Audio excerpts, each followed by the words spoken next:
আমি বাড়িতে আসার পরের দিনের ভিডিও এটা। So hello and good morning, তোমরা সবাই কেমন আছো? আমি তানিশা, আর আমার শরীরটা একটু খারাপ আছে, তো কি আর করা যাবে। সকালবেলা উঠে আগে একটু চা আর মুড়ি খেয়ে নিয়েছিলাম, কারণ ঠান্ডা তো লেগেছে, তো চাটা মাস্ট।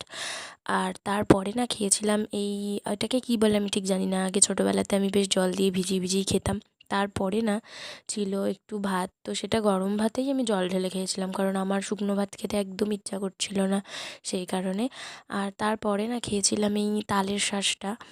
এটা আমার তেমন একটা ভালো লাগে না, বাট ঠিক আছে, মা মানে ছাড়িয়ে দিয়েছিল বলে খেয়েছিলাম। আর তারপরে না বিকালের দিকে একটু রাস্তা হাঁটতে এসেছিলাম, আর এটা আমার বুনু। আর আমাদের এখানে যেহেতু এটা পুরোটাই গ্রাম, তো মাঠ রাস্তা সমস্ত কিছু মিলিয়ে বেশ সুন্দর হাওয়া হয়। আর দেখো আমাদের গাছে কত বাতাবি লেবু হয়েছে, আর এটা না আমার পুরো ফেভারিট, মানে এখনও পর্যন্ত আমার খাওয়া বেস্ট লেবু। So that's it for today.